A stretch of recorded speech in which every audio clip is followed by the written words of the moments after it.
Bueno, pero dice cosas interesantes, bueno, eso que dijo no era interesante. Bueno, justo eso, ¿no?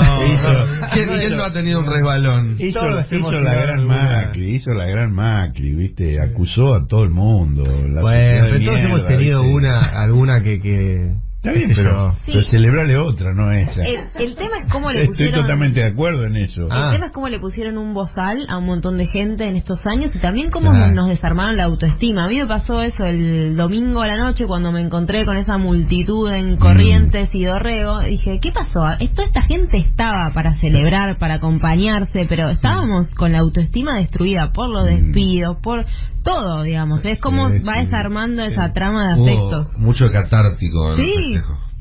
Sí, pero además incluso en algún momento, a ver, a mí me pasó de creer que vivíamos en una sociedad que avalaba el macrismo, y la verdad que ahora no, digo, bueno, hay un 30% que lo avala, sí, digo, a esta altura yo nunca sentí eso. Yo llegué a sentirlo, de verdad. Yo jamás he sentido eso. No sé, será porque estuve participando en muchas actividades de resistencia y lo que tenía alrededor era todo lo contrario, ¿no? Pero bueno. Pero ustedes también. Claro, por eso. No es esa la explicación de la diferencia. Y nuestro ámbito así de cotidiano tiene que ver con eso. Pero en los espacios quizás de resistencia lo que había una sensación de 8 años y de que esto iba a ser más largo. Entonces también había como esa cosa de, bueno... Hubo una reacción rápida. Nos dijeron que teníamos que aguantar y... No, y a la primera que la sociedad tuvo que decir si avalaba esto, dijo que no. Claro. Sí, y la comprensión de que puede equivocarse, digo, eso también habla de una inteligencia política. Bueno, hay un tema general y hay un tema particular.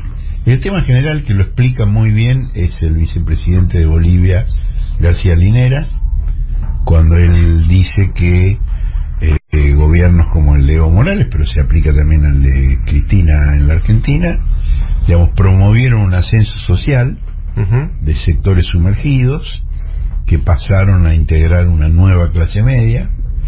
En el caso de Bolivia por primera vez, en el caso de Argentina hubo vaivenes porque lo habían sido antes, fueron sumergidos después, volvieron a surgir más tarde y con el macrismo fueron hundidos nuevamente. Y García Linera dice que esos sectores que pasan a integrar la clase media adquieren la ideología aspiracional de la clase media y denigran al gobierno que les permitió llegar a esa situación. Cosa que también ha dicho en otra forma menos teórica, pero muy efectiva, Cristina, cuando ella dice, creen que todo lo que tienen es por el esfuerzo personal.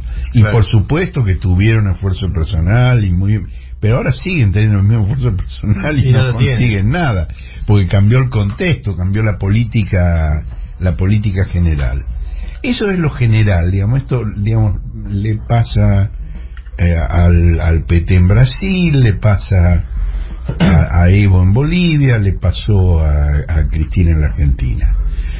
Pero hay una cosa particular que es específicamente argentina y que es la resistencia, que no cesó nunca, ni siquiera en el peor momento. Vos fíjate que el comienzo del declive de Macri se da 2 meses después de su mayor éxito, que fueron las elecciones de octubre del 17.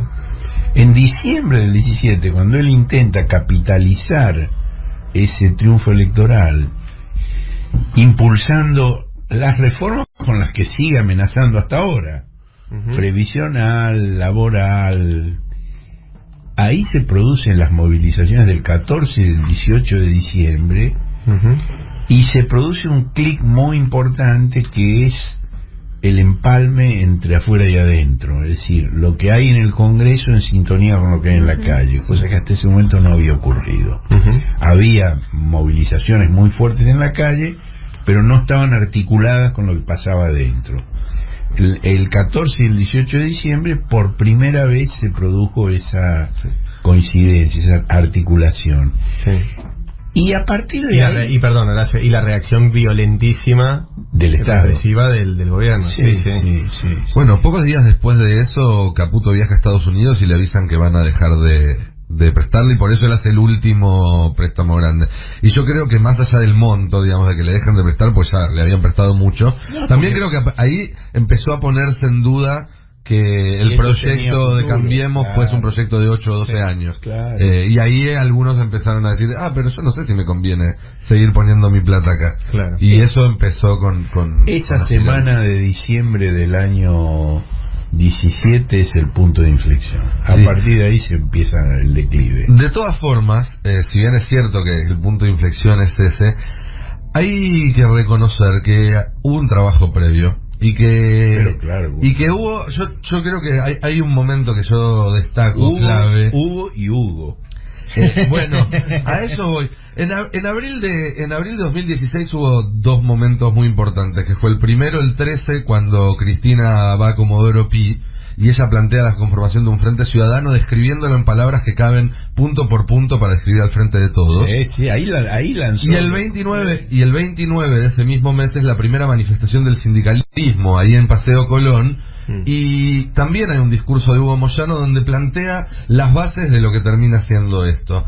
Pocos días después, ya en mayo, Yo aclaro que no me refería a Hugo Moyano. estabas hablando de Hugo. A Hugo ya. Sí, que estuvo presente en esa manifestación y también es válido lo que estás diciendo, de todos modos. Algunos días después, en un teatro del centro porteño, se hizo la asunción de Gioja como presidente del PJ, en un acto organizado por Gestar, digamos, no era la rama kirchnerista del asunto. Sobre el escenario estaban Bocio, Negre Alonso, Urtubey, y ahí también Gioja planteó esto de abrirle la puerta del peronismo a todos y demás, y la gente terminó cantando Vamos a volver.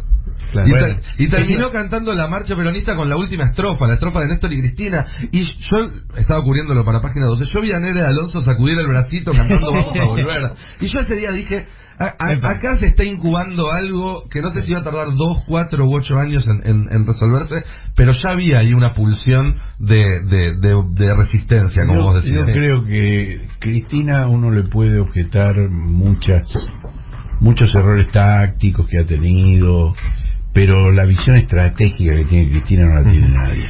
Hablando de la capacidad de prever un desarrollo futuro y de plantarse en función de eso, aunque se caiga el mundo alrededor, aunque parezca que se queda sola. Digamos, eso que Lilita dice de sí misma y que no es cierto en el caso de ella, claro, sí es una buena descripción de Cristina. Y también han estado mucho en la resistencia, y vamos ya a la columna de Fuera de Canal, las mujeres, sí, que han hecho movilizaciones muy importantes. De hecho, el primer paro al macrismo se lo hicieron las mujeres. Y le cantaban, se lo dedicaban a la CGT. Sí, porque fue en octubre de 2017 y recién en abril, esto que comentaba Nico, en abril del año siguiente, ahí se hace la marcha del sindicalismo. O sea, No, abril del... vos hablabas 16. igual de la movilización de la CTA, claro, es verdad. Sí, no, y abril del 16 fue Cristina en Comodoro Pi. En Comodoro Pi. Que fue la primera vez que habló después del 9 de diciembre. Claro. La gran novedad es que el movimiento feminista no hace una movilización, hace un paro, Sí. y le llama paro. Que eso no había ocurrido nunca antes.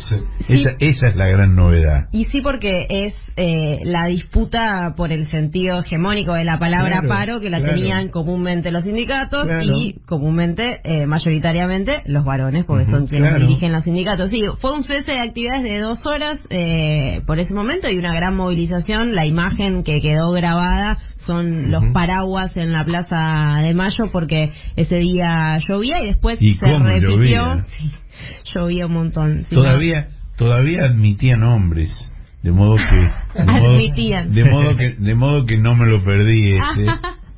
Y ahí yo escribí una cosa,